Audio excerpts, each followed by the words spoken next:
What's up guys, magluluto ako ng adobo pero ang gamitin ko ay chicken feet. So yan, ginawa ko, ang una kong ginawa is pinakuloan ko muna yung chicken feet ng mga 12 minutes. Nilagyan ko lang ng asin at konting suka.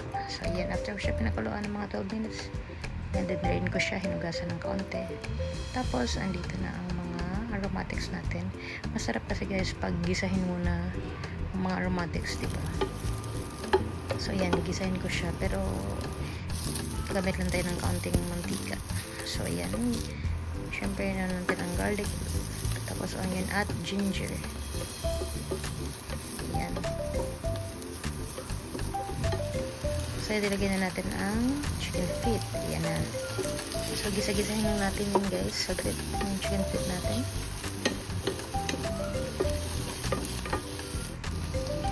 Tapos ilagyan ko siya ng kaunting toyo.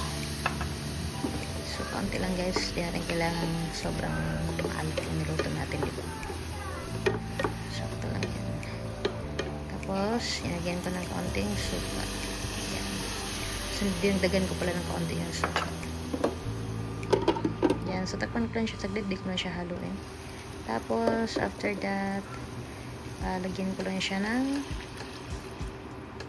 water para lumambot ang ating chicken feet. So dinagdagan ko pa pala yung water kasi medyo matagal pa lambutin ang chicken feet.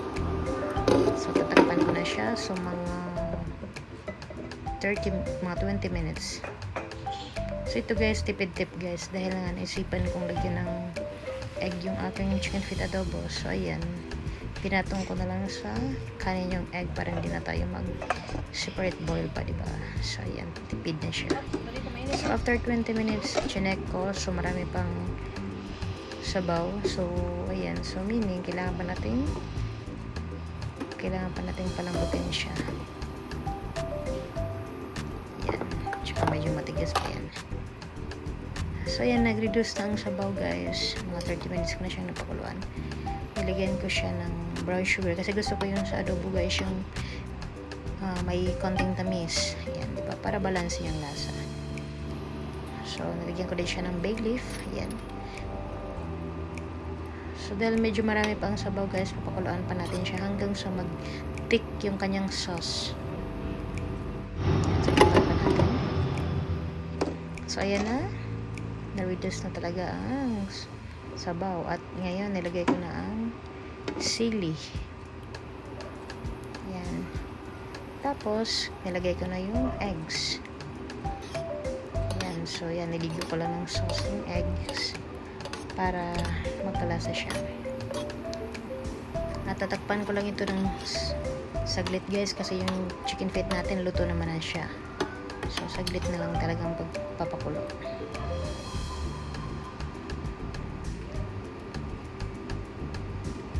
Lagyan ko pala siya ng kaunting paminta.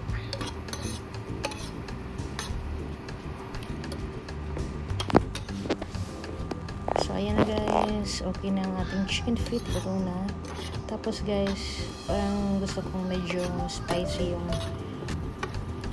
chicken feet. So dahil nga may batang kakain, bago ko siya nalagyan ng pulang sili, ayan, tinabihan ko muna yung para sa bata. Nagtabi muna ko para sa bata. Ayan. Kasi di niya makain pag sobrang spicy na.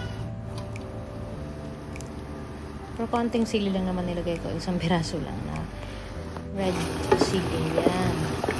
Sarap kasi. So, ayan na guys. Luto ng ating chicken feet adobo na may eggs. Yan. Bango, sarap.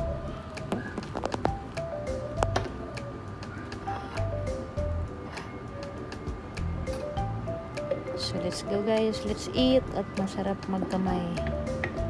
Syempre dahil chicken feet ang ating ulam. Nakahanda na rin ang ating rice, white rice guys.